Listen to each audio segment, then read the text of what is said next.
Hey there YouTube, welcome back to my channel. It is I, Nadia the Nerdy, and today I am super excited because we are talking about Avatar the Last Airbender yet again. But more specifically, we're going to be diving into Netflix's live action adaptation because I just finished the show and I have some thoughts. Let me tell you.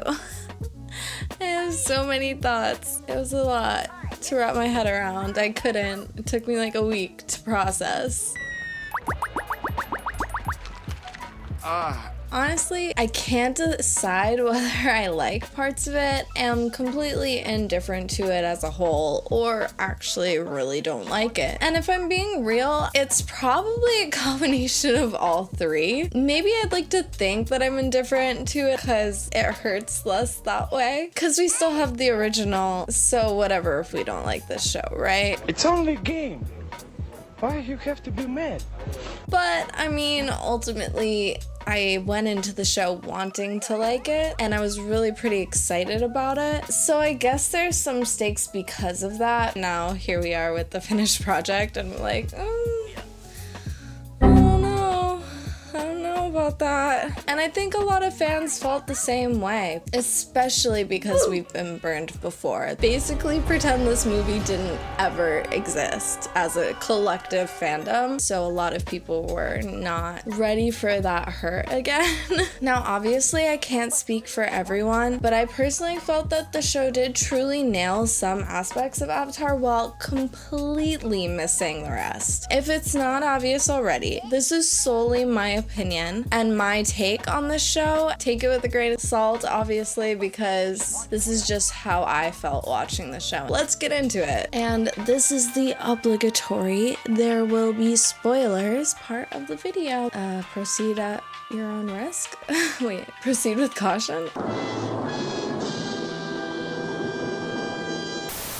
First up, the aesthetics. I think they were able to pretty successfully capture the feel of the original show through the sets and the costumes. I loved the designs of the cities. They were really well done in my opinion. Not just the sets, but the way each character looked. It didn't really feel too cosplay-esque, which I was really thankful for, except for a few. Bumi, Yui, and Paku?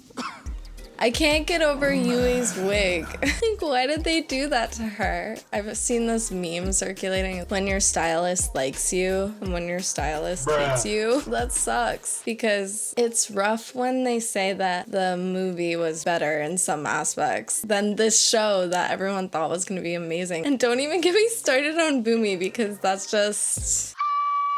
But for the most part, they all looked like they belonged in the universe, which is all you can really ask for, honestly. I gotta say that the visuals and special effects deserve a decent nod as well. The bending looked pretty awesome, with the firebending especially standing out for me. There was definitely a redemption arc there from the lackluster attempts of the movie that shall not be named.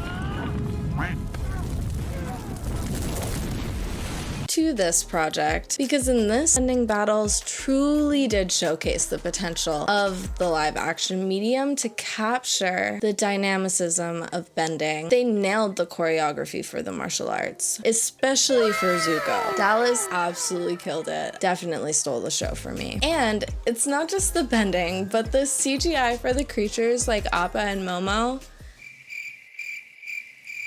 Incredible.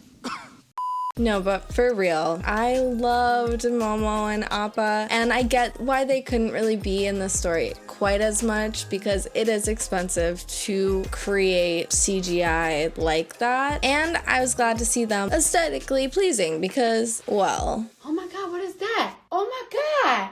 What is that? Anyway, I loved how they brought all of them to life. Nyla was absolutely perfect looking, and aesthetically, they nailed creatures like Ko and Heibai. Story aside, I'll get to that later. And even Wang Shitong looked really freaking cool. Again, story aside. And there's just so much potential there. The casting. Overall, I think it was pretty well cast, although there are a few exceptions, if you want to take a guess. Because I just hated the guy who played Boomy. It was so bad. It felt like he was just trying too hard to be Boomy. Some of my favorites, Ozai, Iroh, and Zuko, all absolutely killed it. June obviously was stunning. I loved her and she nailed it. And I loved the casting for Jet. I thought that the actor did a great job with what he was given. I want to talk about the main cast for a sec. There's always room for growth because while yes, the acting isn't always perfect, I think it's actually more of a writing issue than an acting issue overall. It's really hard to talk about the casting without also talking about the writing at the same time. For the most part, I felt like the best delivery from all actors across the board were when they were given direct quotes or scenes from the original. If we knew each other back then, do you think we could have been friends? But because of the character changes on a writing level, there's only so much the actors can do. For example, as I was watching the show, I grew more and more annoyed with how they portrayed Aang. At first I thought it was the actor that I didn't like, but as the story went on, I realized that it was just how the character was written. I mean, we literally see him being goofy and basically giving Aang vibes in all the behind the scenes footage. You have any words of wisdom for me, bro? Flame me out, Hotman. Let's go. Yip, yip. Yep, yep, yep. Avatar and the Pirate King. Let's go. Eat your veggies. Drink your milk. It'll make your bones strong. But then the writers basically M. Night Shyamalan'd him. Was he done better than in the movie that shall not be named? Definitely. But in my opinion, the way Aang was written, it actually is closer to that movie than to the original show. My name is Ang, and I'm the Avatar. I ran away, but I'm back now. He's the Avatar! Ridiculous. There would have been signs if he was the Avatar. You are the Avatar. Now, check this out.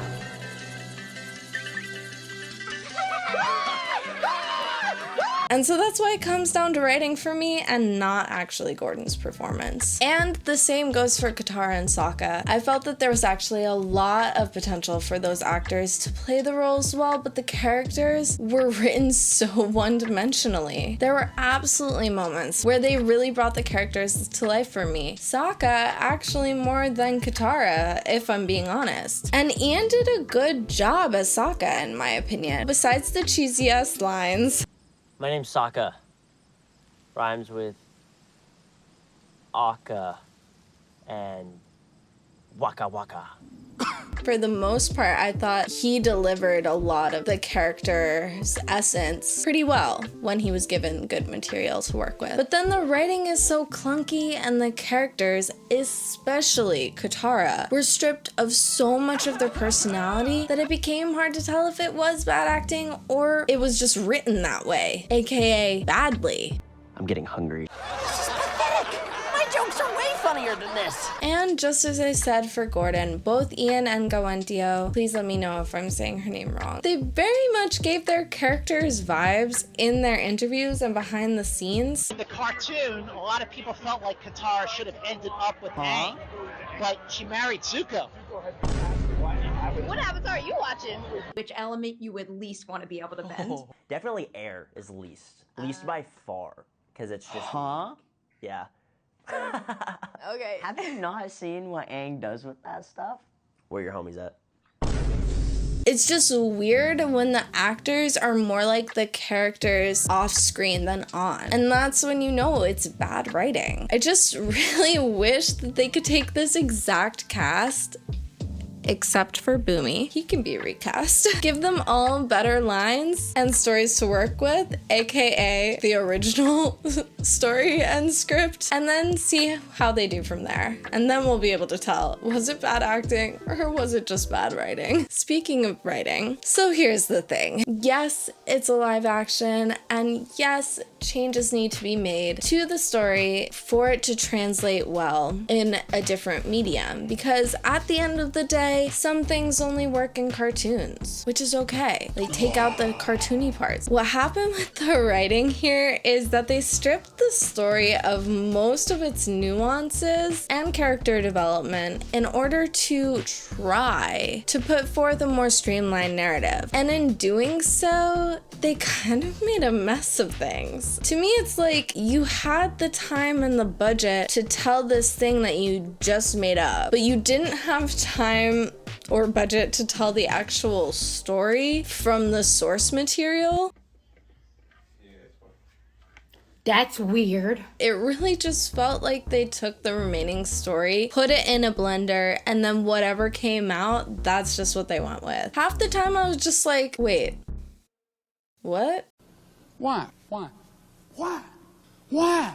Why? When you literally have this like perfect work of art right there. Don't get me wrong, I absolutely understand taking out filler episodes. Like, you could take out the fortune teller, the Great Divide. Obviously, I don't think anyone expected that episode to be in there. That's like the universal most filler episode that Avatar has to offer. The Great Divide, the biggest canyon in the Earth Kingdom.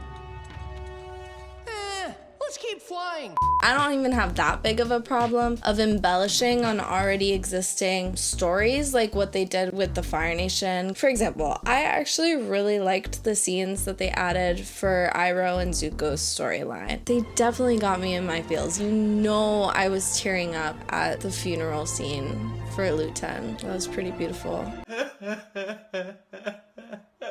The addition of the 41st Division, the ones who would have been sacrificed on the front lines becoming Zuko's crew, added a lot of weight to Zuko's story, and I thought that was a great addition. It didn't take away from any other plot lines, just added to an already existing one. Having Azula and Ozai in the first season, not gonna lie, was an interesting choice, but it kind of made sense, again, within the wider confines of the story. It made sense because it helped elaborate on Zuko's backstory, and it did give Azula more backstory and context for her actions than what we actually see in the original show. That being said, I didn't see the point of having Mai and Ty Lee there for Azula's training at all. They added literally nothing to those scenes, and it kind of takes away from the storytelling of season 2. I just don't really get why they included them there. There's absolutely ways of condensing stories where you, given all of the constraints of live action, are still able to tell the story in a faithful and authentic way. And in this show, there were moments where they did do that. But what I don't like is when they change the fundamental motivation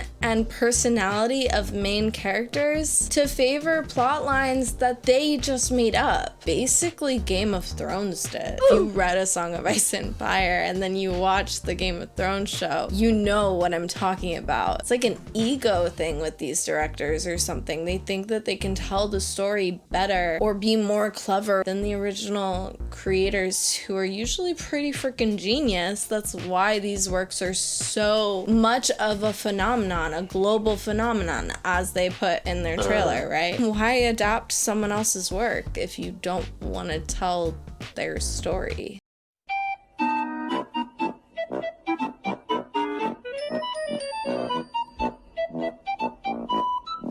Now, you know, we gotta get into the plot changes. While watching this show, I'm not gonna lie, I was trying to see what I got right from the trailer in my breakdown, but damn, there was honestly no way I could predict the changes that they made. A lot of it felt like it came from left field. Oh, you think you know where the story is going? Guess again. Suckers. It wasn't until the second episode, when they go to Kyoshi Island, that I started to have issues with the storytelling. First off, there were needless additions that took up time that could have otherwise be given to the actual story. An example of this is Suki having a whole subplot with her mom. As far as I'm concerned, if you want to make the village chief a woman, that's fine, but why was it necessary to write in Suki having drama with her mom? mom. Even though I didn't love those changes, they were at least something that I could roll with. But when Avatar Kyoshi ended up being the first Avatar that Aang is able to connect with, hey everybody, Avatar Kyoshi here. if you really think about how the plot flows, that's a big change. It has ripple effects in the story and the overall lore of the show. Aang is not able at first to just connect with his past lives. It takes effort and planning for him to even connect with Roku. And he's the most recent life that Aang had. I don't really understand why they had her give Aang a vision of the water tribe being destroyed and not just the comet like the original show did. If you want to make Kyoshi be the first Avatar that he connects with, okay, but why do you change the pacing of the show so that Aang never learns waterbending and just thinks he needs to save the Northern Water Tribe the whole time? It just makes the plot feel a lot less connected through all 3 seasons. The whole point is that he's fighting against time because he doesn't have it. And at the end of the season, the gang still doesn't even know about the comet. Huh? And Aang never touched waterbending. That was wild. It means being a warrior.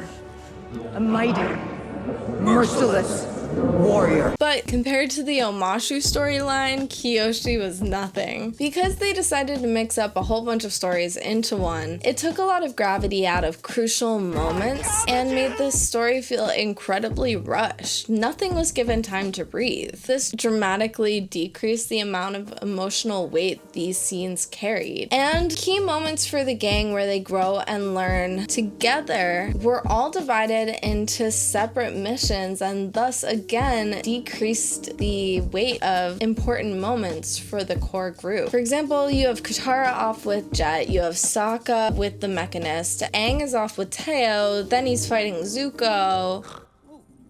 When all of these things they should be experiencing together as a trio. Plus, in terms of plot changes, I just really felt like having Katara and Sokka go into the tunnels to save Aang made literally no sense at all. And it defeats the whole purpose of that specific plot point. If you're gonna cut out the love story between Aang and Katara, then you're gonna cut out the Cave of Two Lovers. Because what is the point of having that in there? And also it's just kind of weird because like, why is Sokka and Katara in the Cave of Two Lovers together? Like they're brother and sister. They were like trying to make it like, oh, like family, they're growing, they're becoming closer as brother and sister, but like, no.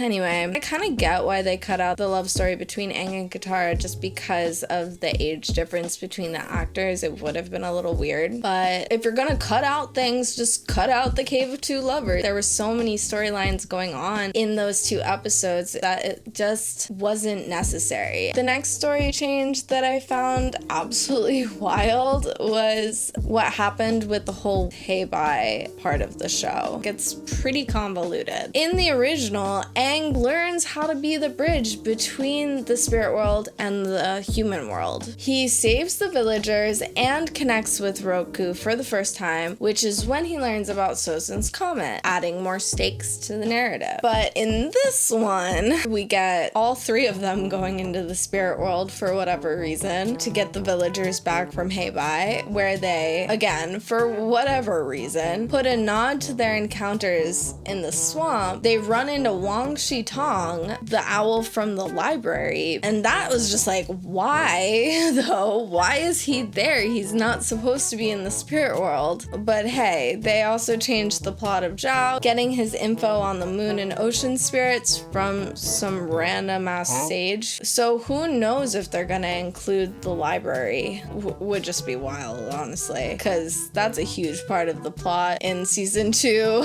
for so many reasons. But anyway, Katara and Sokka get taken by Ko in the Fog of Lost Souls? What was the reason? So anyway, then Aang has to go to the Fire Nation to connect with Roku about Ko to get his friends back. So he does that and then he saves everyone, but the plot about Heibai is completely left on the side. Heibai stayed angry and forgotten. It kind of hurt, to be honest. So then there were some minor changes like Yui being able to waterbend and having all these extra powers, like being able to enter the spirit world, and also Sokka's dad being disappointed at him. Why? So the last plot change that I want to get into, Aang never even attempts waterbending the whole season. And I just found that really strange because it's an important part of season 1. Definitely has ripple effects on the rest of the story. I mean, the whole pacing has completely changed. It's so strange because in one way, it's like way too fast paced and nothing has room to breathe. Then at the same time, it's like things are taking way longer than they should. Like Aang waterbending and also them not knowing about the comet like at all still. And I just really don't have any idea what they're gonna do with season 2 at this point. I can't predict it. I have no idea.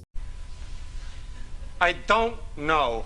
Character changes. Let's talk about Azula. I touched on this earlier, but making Azula more outwardly emotional is definitely a choice. I guess in comparison to Zuko, He ran! she's still pretty calm and collected, but her character is supposed to be so precise and perfect that when she loses it at the end, it's extremely significant and you feel that. I didn't think that the actress playing her did a bad job, but I think the writers chose to take her character in a slightly different direction, and that definitely threw a lot of people off. So we have Boomy, and bro, Boomy's just wild. I touched on this earlier, but they just did him dirty in my opinion. The character came off very cringy and even more cheesy than the original. Clean living, the right diet, ooh, and luck. Hard to say if it's good or bad luck. Why are you the way that you are? From the costume design to the acting to the writing, it was just all not it for me, and that's really all I have to say. Then we have Suki, kind of more of a minor change, but it still bothered me because she's one of my favorite characters. But like, why was she fawning over Sokka from the start? I just rewatched the Kyoshi Island episode from the original show, and she was such a badass, dude. So sassy, and exactly what Sokka needed at that moment. Sokka comes into Kyoshi Island with this very misogynistic attitude and gets humbled. And at first, Suki has barely any interest in Sokka at all. It's not until he asks her to teach him that she has any interest. Because why would Suki care? She's so badass. It's like, okay, I'm gonna be over here just being way cooler than you. If you wanna, I don't know, change your whole perspective,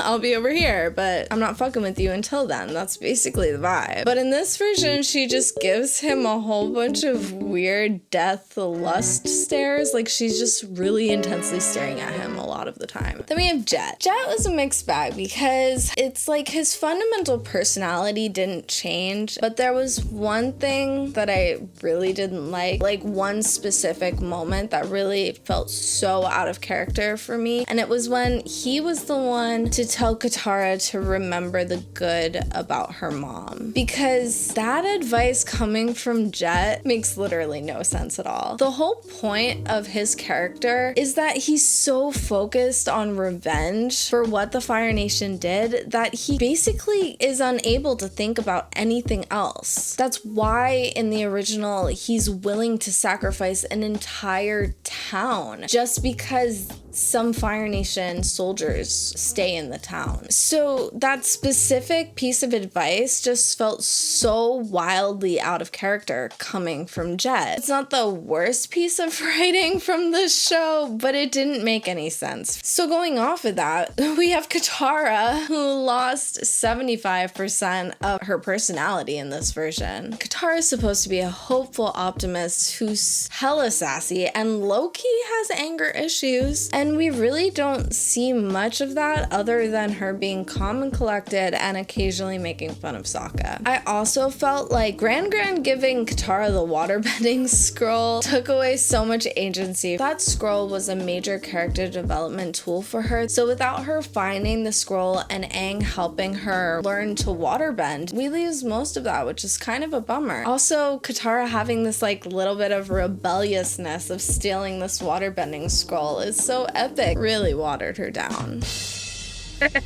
Okay. So then we have Aang. They took all the fun out of Aang's character. They really said, oh no, it's fine. We put in the, have you seen my sky bison? My sky bison. Sky bison.